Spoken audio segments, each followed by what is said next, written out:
এইবার বিচারটা আপনারা করবেন যে এই লক্ষ টাকার ব্যাগ এবং লক্ষ লক্ষ টাকার সুগন্ধিযুক্ত জুতা আপনারা যদি প্যাকেট করে দেন কাউকে, এভাবে এই বিস্কুটের প্যাকেটে প্যাকেজিং করে দিবেন বলেন?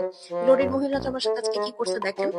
আমি কয়েক লাখ টাকার ক্লাচ বা হচ্ছে ক্লাচই তো বলে না, পার্স, না পার্স এটা, হ্যাঁ কয়েক লাখ টাকার পার্স এবং সুগন্ধিযুক্ত জুতা অর্ডার করি। দেখেন, দা, কোদাল, বটি, চাকু, ছুরি যা ছিল বাসায় সবগুলো দিয়ে আমি এভাবে আনপ্যাক করতে হয়েছে আমাকে।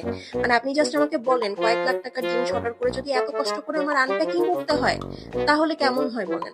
এনিওয়েজ, এটা দেখেন, খুবই দামি লক্ষ টাকার একটা ক্লাচ, সরি পার্স। আর এটা হচ্ছে পিঙ্ক কালার, কারণ আমাদের সবারই পিঙ্ক কালারের ড্রেস বেশি থাকে, এই কারণে আমিও এই পিঙ্ক কালারের ব্যাগটা কিনে নিছি। সুন্দর না বলেন? এবং এখন কিন্তু আপুরা গোল্ডের দাম জানেন অনেক বেশি, এই কারণে আমি এই গোল্ডেন কালারের ব্যাগটা অর্ডার করছি। দেখেন, এটাও আমার এই ছুরি কাঁচি দিয়ে কেটে বের করতে হচ্ছে।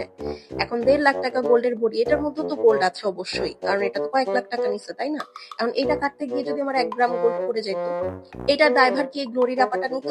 বলেন, নিত না তো। এনিওয়েজ, আমি খুব সাবধানে দায়িত্বের সাথে আসলে এই ব্যাগটা আনপ্যাক করলাম, এবং প্রতিটা ব্যাগ অনেক সুন্দর।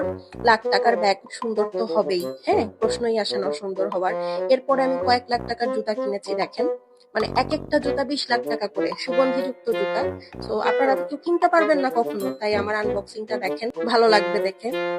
প্রতিটার অন্যরকম স্মেল। তো যাই হোক, এই হচ্ছে আমার কয়েক লাখ বা কোটি টাকার শপিং। আপনারা যারা কিনতে পারবেন না, পেজে ফলো দিয়ে রাখেন, আর লাখ টাকার জিনিস 1000 টাকায় কিনতে গ্লোরিতে মেসেজ করেন।